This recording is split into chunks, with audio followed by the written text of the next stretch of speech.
बिस्मिल्लाहिर्रहमानिर्रहीम। नाज़रीन इकराम, आज की दास्तान हिंदुस्तान के शहनशाह सुल्तान शहाबुद्दीन गौरी के नाम है। फातेह सिंध गाजी मोहम्मद बिन कासिम के बाद यजीद बिन अबी कब्सा ने सिंध पर बड़ी कामयाबी से हुकूमत की, मगर अमीर हजाज बिन यूसुफ के ज़माने में इस्लाम दुश्मन अनासिर जो ज़ेर ज़मीं चले गए थे, इनमें अक्सर तखरीबकारों ने सिंध जैसे दूर दराज मुल्क की तरफ भागना शुरू कर दिया और इस हद तक ताकत हासिल कर ली कि हिंदुस्तान के हिंदू राजाओं से मिलकर मुसलमानों की हुकूमत को सख्त नुकसान पहुंचाना शुरू कर दिया। नाज़रीन इकराम, सुल्तान महमूद गजनी के ज़माने से बहुत पहले शियों की एक शाख जो बातनियों के नाम से मौसूम हो चुकी थी, इनकी बाक़ियातुल सय्यात में से ही अबू अल फतह दाऊद ने मुल्तान को अपना दारुल हुकूमत बनाकर मुसलमानों को चुन चुन कर ख़त्म कर दिया।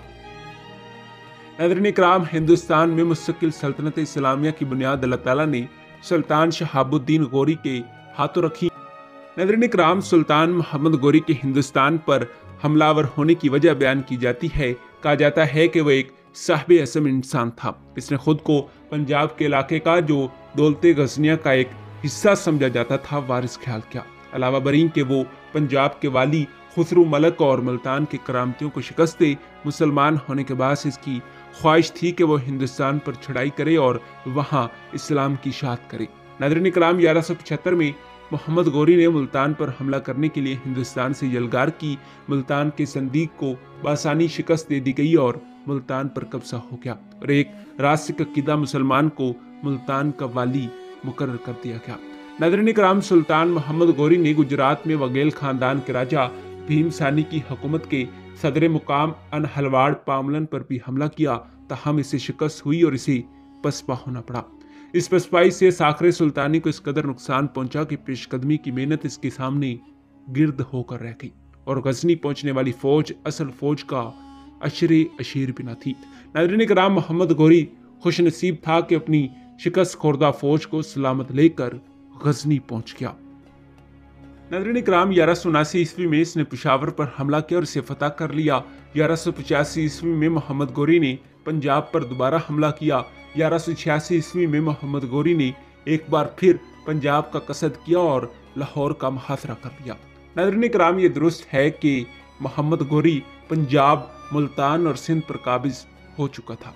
जहाँ तक हिंदुस्तान की फरमरवाई का ताल्लुक है, हनूस दिली दुरास वाला मामला था। नाज़रीन इकराम, पृथ्वीराज चौहान, राय पथुरा और दिल्ली और अजमेर के राजाओं ने यह तय किया कि वो मोहम्मद गौरी की पेशकदमी में मुज़ाहम होंगे। चुनांचे पृथ्वीराज ने मोहम्मद गौरी के खिलाफ लश्करकशी की। 1191 ईस्वी में थनेसर से 14 मील के फासले पर तराइन के मुकाम पर दोनों लश्करों की मुठभेड़ हुई। नाज़रीन इकराम, सुल्तान मोहम्मद गौरी के बाजू पर गहरा जख्म आ गया। इस जख्म की ताब ना लाकर सुल्तान पलटा और इसका खून था कि थमने का नाम ही न लेता था। इसकी कुव्वत जवाब देने लगी और करीब था कि वो घोड़े की पीठ से गिर जाए। ऐन इस वक्त एक खिलजी सिपाही ने सुल्तान को सहारा दिया और इसे मैदान कारसार से बसलामत निकाल ले गया। मुसलमान फौज मुख्तलिफ सिमतों में मुंतशिर हो गई। 40 मील तक इसका ताकुब किया गया और इसके बाद इसका ताकुब खत्म कर दिया गया। नाज़रीन इकराम, सुल्तान मोहम्मद गौरी गजनी लौट गया। मोहम्मद गौरी गजनी पहुंचा तो इसने इन तमाम सरदारों और सिपाहियों को कड़ी सजाएं दी जो मैदान जंग से भाग निकले थे। इनकी सरेआम बेइज्जती की गई और इन्हें शहर भर में जलील किया गया। तराइन में हसैमत उठाने के बाद मोहम्मद गौरी सोता तो बेचैन रहता और जागता तो सरापा स्तर्राप रहता। बास मौरखीन के कौल के मुताबिक वो इस अरसे में ना हरम गया और ना चार पाई पर सोया। भागने वाले तमाम चीदा सरदारों के मुंह पर फूसे भरे हुए थोबड़े चढ़ाकर इन्हें शहर भर में घुमाया गया। आखिर एक सर्दो गर्म बुजुर्ग ने कहा कि नहीं, माफ कीजिए और इनकी हौसला अफजाई कीजिए। नाज़रीन इकराम, सुल्तान मोहम्मद गौरी ने इस बुजुर्ग के मशवरे पर अमल करके सबको माफ कर दिया और इनको अपने अपने ओहदों पर बहाल कर दिया। 1192 ईस्वी में इसने गजनी से कूच किया और यलगार करता हुआ तराइन के करीब डेरे डाल दिए। गुमसान का रन पड़ा। पृथ्वीराज की कमान में कमोबेश 150 शहाजादे मसरूफ बेकार थे। नाज़रीन इकराम, मोहम्मद गौरी ने 12,000 घोड़सवारों की मदद से हिंदुओं की फौजों पर जान पर खेल कर यलगार कर दी और हिंदुओं के लश्कर में मौत और तबाही के भगोले नाचने लगे। गोंदराय ने मैदान जंग में जान हार दी। खांडा राय, जिसने 1191 में सुल्तान को मैदान जंग में जख्मी किया था, वो भी मारा गया।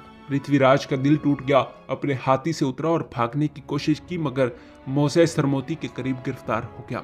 नाज़रीन इकराम, तराइन की दूसरी लड़ाई हिंदुस्तान की तारीख में एक ऐद आफरीन वाक़े की हैसियत रखती है। इससे मोहम्मद गोरी की हिंदुस्तानी रियासतों पर कतई कामयाबी यकीनी हो गई। इसका ये नतीजा निकला कि मुसलमान इस काबिल हो गए कि सरसोसी, सहाना, कहराम और हांसी पर बहुत ज्यादा दुश्वारी उठाए बगैर काबिज हो गई। पृथ्वीराज के एक बेटे को अजमेर का वाली मुकर्रर किया गया और इसने खराज देना मंजूर कर लिया। हिंदुस्तानी मकबूसात को कुतुबुद्दीन की अलमदारी में छोड़कर सुल्तान गजनी लौट गया। मुख्तसर से अरसे में कुतुबुद्दीन ऐबक ने मेरठ और कोल और दिल्ली को फतह कर लिया। 1194 ईस्वी में सुल्तान मोहम्मद गोरी ने कनूज पर लश्करकशी की और राठौर हुक्मरान ने भी चौहान राजा की तरह शिकस्त खाई। नाज़रीन इकराम, जब दोनों लश्कर मुकाबले में आए तो गुमसान का रन पड़ा। कुफार अपने लश्कर की कसरत और मुसलमान अपनी आली हौसलगी के बास मैदान में जमे रहे। आखिर कुफार भाग निकले और फतह ने मोमिनीन के कदम चूमे। नाज़रीन इकराम, हिंदुओं का कत्लेआम वसी पैमाने पर हुआ, सिवाय औरतें और बच्चों की किसी की जान बख्शी ना हुई। नाज़रीन इकराम, छिंदवाड़ा की लड़ाई में जे चंदर की आंख में तीर लगा, जो इसकी जान लेकर पीछे हटा और वो हाथी से मुर्दा होकर गिर पड़ा। नाज़रीन इकराम, सुल्तान ने बांसी के किले पर चढ़ाई की।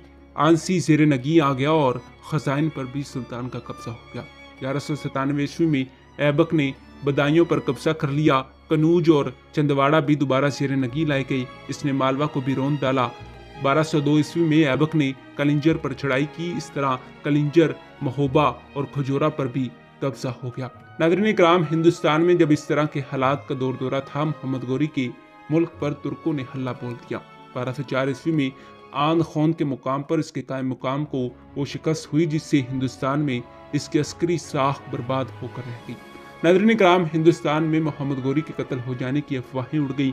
1205 ईस्वी के अव्वल आखिर में मोहम्मद गोरी और ऐबक की मुश्तरका फौजों ने खोखरों को दरियाए जहलम और दरियाए चन्नाब के दरमियान शिकस्त फाश दी। कसीर तादाद में खोखरों को तलवार की घाट उतार दिया गया और इससे भी ज्यादा को जंगी कैदी बना लिया गया। जंगी कैदियों की तादाद इस कदर ज्यादा थी कि 1 दिनार के बदले 5 कैदी बेच डाले गए। फरवरी 1202 ईस्वी में मोहम्मद गोरी लाहौर पहुंचा और गजनी मुराजत करने के तमाम इंतजामात मुकम्मल कर लिए गए ताकि वहां तुर्कों के खिलाफ जदोजहद जारी रख सके। नाज़रीन इकराम, बदकिस्मती से दौरान सफ़र जिला जेलम के मुकाम पर बाद शिया बागियों और खोखरों ने इसे मोरखा 5 मार्च 1206 ईस्वी को खुफिया तौर पर कत्ल कर दिया। सुल्तान की लाश को गजनी ले जाया गया, जहां इसे दफन कर दिया गया।